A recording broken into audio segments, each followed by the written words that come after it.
This is Learn from Others, where we interview a cross-section of successful individuals so you can learn from their experiences, achievements, and even their mistakes. We ask 4 questions that will educate and inspire. Greg Stanley will be your guide as we join our guest on a journey from adolescent daydreaming to success in today's world. Join us on this adventure as we learn from others together. Welcome to Learn from Others, where we help others succeed by sharing success. I'm very excited to introduce our special guest, Julie Bogart. Julie, thank you for taking us on your career journey. Thanks for inviting me. Well, before we find out what you're actually doing today, let's start at the very beginning, and please tell us, what did you want to be when you grew up? Well, I definitely wanted to be an actress. Oh, that's awesome. I grew up in Los Angeles. I found the stage by the time I was 5. I was the lead in lots of plays. I loved being on the stage and performing and found that to be a really wonderful use of my free time, both in high school and after school with my friends. So yes, acting was high on the priority list. What was your favorite play? The Wizard of Oz I got to star in when I was a freshman in high school. I was Dorothy, and so definitely The Wizard of Oz. Now, did they have a little Toto as well? A Toto? They actually did. My principal in the school had this cute little Shih Tzu dog, and we used his dog as Toto. So he was in the show, but unlike the movie, we had the dog leave with Miss Gulch. So he didn't go to Oz with me. He gets returned to me at the end of the show because, live performance in high school, we couldn't have a dog running around. Yeah, that seemed like a very wise decision. Well, I think you just answered my next question. What was one of your favorite subjects or hobbies in school? Was it acting? Yeah, definitely theater. And I got to perform and do technical theater. I worked as a stage manager. I painted sets. I did publicity. By the time I was a senior in high school, all 7 of my class periods were in the theater. So I had theater lit, tech theater, acting, directing, every possible class you could take, I was taking. That's awesome. And for our listeners who maybe haven't listened to some previous podcasts, we just interviewed the director for Hamilton for Broadway, as well as one of the performers, Tamar Green, from the Chicago company of Hamilton. So you can go back and check out those podcasts. Well, that's really cool. Well, what was your first real job, one where you got a paycheck and felt like you had some type of responsibility? I was hired by The Limited, which is a clothing store that still exists. It was in a mall, and it was the very first Limited in Southern California. So they had just moved west, and I was one of their, sales girls. Well, that was probably awesome because you were, probably had a discount to clothing, right? That was the problem. I didn't make very much money. That was their game plan. You make money That's from right. us, but then you turn around and you spend it with us. Exactly. Wow. Well, what do you do today? And if you would kind of walk us through your career path from that moment at The Limited to what you do today. So I went off to college at UCLA as a theater major, in fact, and quit the major within the first semester. I realized that what I really wanted in my life was not to compete for acting jobs in the sort of bloodbath of Hollywood. I became very aware of what Hollywood was like. It was nothing like high school. So I turned my attention toward history, which became my major. The reason I chose history is because actually I'm a natural writer. I've been writing my whole life. My mother is a professional author and has written 70 books. She's 80 years old now. Wow. So I found myself really drawn to the opportunity to use my writing skills in college, and I became quite proficient at it in academic writing. Like, that became my passion. So then as I got married, had children, I found myself having opportunities to use my writing skills in a professional way. So I worked as a ghostwriter. I worked as a freelance writer. I worked as a magazine editor for a number of years. I helped students edit their PhD dissertations so that they could pass and get their doctorates. These skills were so natural to me that I actually didn't really understand that they could be a source of significant income, if that makes sense. I was Right. sort of rooting around for some other option. All the while, I was homeschooling my children. And there was a moment when one of my friends came to me. She knew I was doing freelance writing on the side, and she said the following: Julie, how are you teaching your kids to write? My kids hate writing, and I hate the curriculum I'm using. Do you have any advice for me? And so we sat down. I looked at her program, and there was a paragraph that was the sample for the coming lesson. I read it. I looked up at her, and I said, did you read this sample paragraph? She said, yes. I said, well, did you like it? She goes, what do you mean? I said, when you read that paragraph, did you think to yourself, boy, I wish there was a second sample paragraph? And she said, no, I could barely remember it. And so I closed the book and I said, why are you teaching writing to your kids with a paragraph so unmemorable that you don't even want a second paragraph? Why would you want your kids to emulate that for their writing lives? And that was a turning point. It was this moment where I discovered that maybe I had a different way of seeing writing than the average parent, the average homeschool parent. So we organized a 7-week class that I led, and I invited all these parents to come to it. It was actually at my church, so it was a Sunday school offer. And by the end of the 7th week, I had like 40 people in attendance, parents and teachers, all interested in how do you grow writers at home. And I learned very quickly that the way professionals approach writing and the way the educational establishment approaches writing are completely different strategies. So I honed those strategies into materials and online classes that I now offer. So that was the journey to, my writing life as a business. Yeah, that's pretty interesting because it wasn't that you were trying to start up a business. It just kind of happened through other folks asking you for help, right? That's right. So initially I was offering help online. This was the early days of the internet, late 1990s, before people even had websites. But what I discovered is that my advice was valued. And so initially I wrote a program and I gathered about 40 families that I called the guinea pigs online in an email group. I would send them a chapter and they would do the activity with their children. And then they would send me back feedback about the chapter itself, what they understood, what made sense, what didn't. And then for an exchange of service, I would give them feedback on their children's writing. So we created this sort of collaborative back and forth around their children and around writing this product.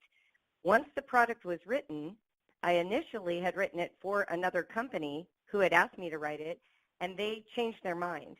And so I looked at my husband at the time, kind of crushed actually, Yep. and he said, Julie, this is the day you're going to look back on when you decided to do your own thing.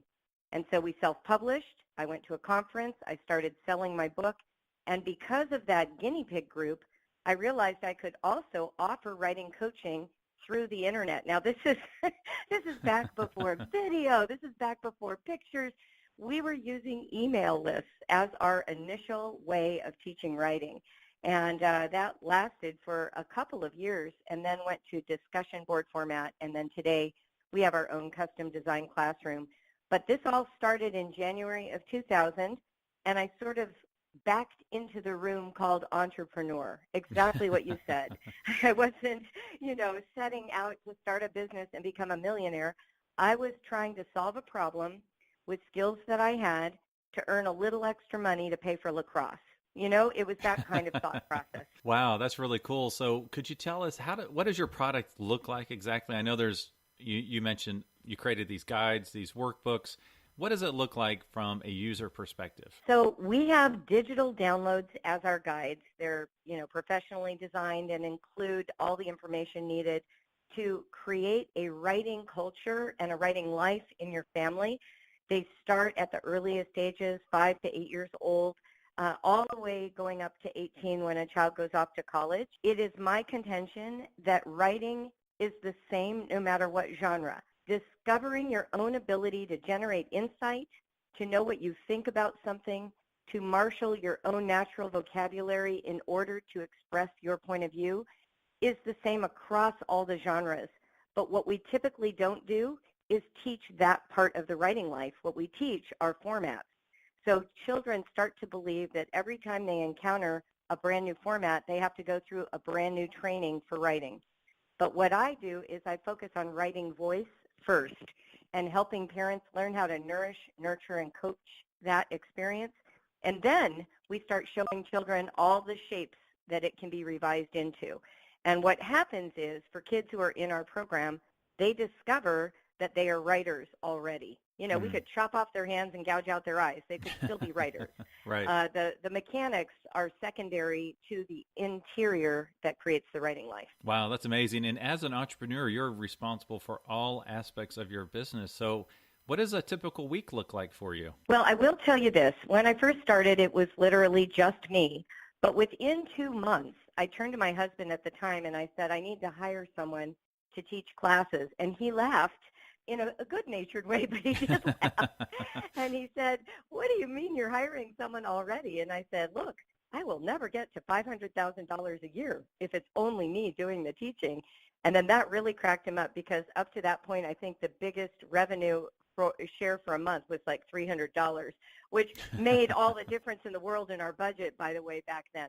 Right. But I did hire someone my very first year, and I trained her to duplicate my efforts, and we noticed very quickly that we were meeting a need. So today, 20 years later almost, I have about 50 people working for me, and over 30 of them are instructors. And then I have a core staff of about 10 to 12 that are full-time, and then a bunch of little part-time people. So we have a full company with online classes, products that we produce. We have a homeschool coaching community that's a membership site, and all of those require staff. So a typical week for me looks like our Monday morning meeting on Skype, where I get either the whole team or just the directors together, and we go over the current projects. I have business consultants. I meet with all kinds of podcasters. I'm on a lot of podcasts right now. I had a book come out just this year with Penguin Random House, and so I am spending a lot of time promoting and marketing that. I'm traveling a ton. I'll be gone quite a bit this year. So I'm like the figurehead or whatever, the personality that leads the business. So I'm not a behind-the-scenes entrepreneur. I'm very much the picture of what Brave Writer is. I do online lives on Facebook and Instagram, and I have my own podcast. So there's a lot of, Julie coming at you. I'm trying to make that transition, though. It's wonderful to have directors of these various departments, and we've brought on people who are writers for us, people who are teachers for us, people who are coaches for us, so that as I age, my role can diminish and Brave Writer can go forward without me being the face of the organization. Right. Yeah, and that's how we actually met, is I saw you on the local news station talking about a book signing coming up. So you are definitely out there. That's right. Now, you mentioned homeschoolers. That's where it kind of started. Are they pretty much your audience, or do you go across all different educational backgrounds? So they remain our primary audience, but we have a surprising number of families in private and public school who make use of our products and services. And that's because the educational establishment approach to writing continues to turn out adults who don't feel confident about writing. And I know this because adults write me emails whose lead line says, I was nervous to write you this email because I'm a terrible speller, or I'm not a good writer, and I'm writing to someone who runs a writing company. There is this shocking lack of confidence for having been through 12 or 14 or 16 years of education in the adult population, and I aim to correct that. That's great. It's a big goal, but yes, that's the goal of Brave Writer. Wow, that's really great. As a reminder, you can check out previous episodes at learnfromothers.org, and if you're an educator or a student, you can search for podcasts by career cluster, and additional resources are under the resource tab. So, Julie, we learned what you wanted to be when you grew up, which was an actress, and what you actually do today, which is an entrepreneur. So if you could do it all over again, what would you do differently? You know what's crazy? I just don't think I would do it differently. I really love how my life turned out. I think I've always wanted to write a book. I always knew I wanted to write, and I have gotten to. I've written, millions of words, I'm sure, in all kinds of very well-read places. But it was especially satisfying to get to the point where I was professionally published by Penguin Random House for an audience that actually wanted to read my book. And so occasionally I find myself wishing I had started the writing for publication earlier. But the truth of the matter is, I joke about this with my mom all the time, who's this big author, that I was really trying to find out if my message resonated before I wrote a book for publication. I didn't want it to end up in remainders. I didn't want it to be one that was a flash in the pan. I wanted to write something that people cared about reading. And so if I look back over the years, you cannot get there without life experience. And I feel like every single bit of the experience I've had, homeschooling, parenting, starting a business from scratch, writing endlessly on email lists and discussion boards and blogs, has brought me to this place where I've had what I consider the perfect publishing experience. There's not one thing I would change about it. Wow, that's awesome. And it's great to know that you wouldn't change anything, because that means you're very happy with where you are today. Yes. Wow. Well, let's make the assumption that someone in our audience wants to do what you do, to be an entrepreneur, and you can define that as you will. What advice would you give them? The main advice that I like to give people is this. I think it's important to be led by insight, not by a desire for money. Money will follow insight, but it's very difficult to have like a widget or a gadget or a thing, and you don't understand how it meets the need. If all you have is the thing, you will not have any marketing power. So it's really important to connect with your audience. So one of the things I recommend is to give it away. Give away your insight. Give away your ideas. Literally everything that I sell exists for free somewhere in the internet universe because I've written about it for so long. And yet people will still buy your products because they want it in a complete package, or because they've fallen in love with your ideas, or because they can imagine from their scattered experience how this all comes together. So whether it is a physical product or an intellectual property style product, the goal is insight. Do I understand my audience well enough to meet a need that they have? If you know what that is, then you have a platform. That's how you can create an audience. Right. That's great. Well, what advice would you give someone, a student who is currently in college or university or a trade school? That's where a lot of our students are. Is there any advice you would give them directly? It's really great to feel free to experiment. Too often I think we tell students and young adults that they're not free to experiment, that they should already know or pick a career path or get that graduate degree. And I think there is so much value in having a life, not just having a job or even having a career, because sometimes you get to know things about yourself. I'll give you a good example. My daughter Johanna graduated from Ohio State with a degree in French and Cultural Studies. She went off to France and taught English for a year. Then she worked as a social worker in the Bronx. Then she worked as a school counselor, and she started to think she wanted to be a social worker, and she thought she needed Spanish. So she moved to Ecuador to learn Spanish and then traveled the world for 2 years and turned down an acceptance to UC Berkeley's social work program because in those 2 years she discovered what she preferred, which was life coaching. So today she's a life coach. She's almost 30, and it took her about 10 years to figure all that out. I think that's really important. My oldest son, same thing. He's done all kinds of different jobs, eventually taught himself computer programming and found his niche. But too often I think we rush our students into a final decision like you should be X because you trained for it without giving them time to explore options, to discover whether this lifestyle is even one they want to inhabit. Right. Yeah, that's great advice. Explore while you can, and Yes, see what else is right. out there, especially if it's something that interests you, see what that's all about. So that's great advice. Well, are there any current projects you're working on that you would like to share? The main project that I'm working on right now is adding people to our homeschool coaching support group. That is our least well-developed program. It's doing quite well. It's in its 4th year, but it is the one that is getting the lion's share of my attention. It's new to me to work on a membership site that churns out monthly content that provides personal interaction, and so that is getting the lion's share of our attention. Okay, so you said it's been around for 4 years, and that's like a membership, a membership fee in which you get the additional content? That's right. We share every month what I call a master class of learning designed to help homeschoolers have professional development around education. We offer personal style coaching in our discussion board, so if a parent is struggling with a child who's dyslexic or hates math, or you've got 8 children and you're drowning, we give you feedback to help you be successful. And then I do a monthly webinar for them where we meet together and I address a specific topic. Right now we're doing a book club for my brand new book, The Brave Learner. Right. Okay, cool. Well, as with most journeys, success largely depends on reliable transportation, and I'm a huge car enthusiast. So would you please tell me, what was your first car? My very first car was a Mazda GLC. GLC.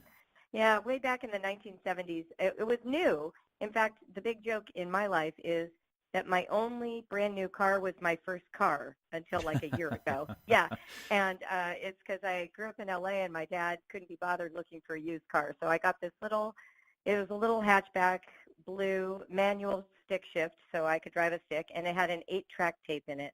Wow, that's really cool. Boy, it'd be cool to run across that car nowadays. Yeah. Wow. Well, what is your dream car if you have one? Oh, my goodness, a dream car. I think an Audi. I really like Audis. Oh, yeah, those are great cars, too. And you can still get one or two of them stick shift. So, well, one great perk to some jobs is a company car. So if I had all the money in the world, I'd love to buy you a company car based on your job. And honestly, I took your motto. Let's see, help your child fall in love with riding, correct? Okay, yes. So I changed 2 words. I said, help your teen fall in love with driving. So that's what kind of guided me here. So I said, all right, what would be the best first car that a teenager would really be like, oh, this is what it means to drive. And so for you, I picked a 1967 Porsche 911. Oh my gosh, that is too funny. Yeah, so some people might say it's not the safest car in the world, but it's not actually that fast compared to today's cars. So it's not that quick, but you could really learn to drive around with this little Porsche. I actually picked the S version, which means super, so it has a little bit more spunk to it. So that's the car I would pick out for you based on your job, actually more about based on your motto, if I had all the money in the world as your company car. That is really a fun choice because my dad had one of those cars. Oh, wow. Small world. but it was in the 1970s, and I did get to drive it. So that is so much fun. It is the best car ever. He also had a Datsun 240Z that he used to let me borrow, like when my car was in the shop, which was frequent because I was a terrible driver. But yeah, those are great. I completely agree. That's a great choice. Well, let me ask you a crazy question. What color was your dad's car? Do you remember? Yes. So his 240Z, which I drove more, started out like olive green, and then he got it repainted in seafoam green, so it was like really misty, really beautiful. But his Porsche 911 was white with black. Everything was, interior was black, and all the trim was black. Yeah, it was a great car. That would have been so great if you said blue, because I picked you a blue one. It's already on the website. So. Oh, wonderful! I can't wait to see it. This well, is at least fun. at least I got the car. That's pretty cool. Cool connection there. Blue is my favorite color. I'm like literally in a blue room right now. So you're spot on. You did a great job. I'm excited. Awesome. To see it. Awesome. Well, cool. Thank you so much for taking us on your journey. What's the best way for our listeners to learn more about you and Brave Rider? Yeah, you can go to braverider.com. That is the home of our entire program, and there are hundreds and hundreds of pages. So if you want to just dive right in, you can go to the blog and just start reading, and you'll get a good sense of what I'm all about. Awesome. Well, thank you so much for taking us on your career journey today. You're welcome. Thanks for having me. This was fun. Thank you for listening to Learn from Others, where we help others succeed by sharing success. Where will our next adventure take us? Subscribe to find out. If you know of someone who has a cool career story or occupation, contact Greg through Instagram at Greg Stanley LFO. That's GregStanley LFO. And we will see you soon as we learn from others together.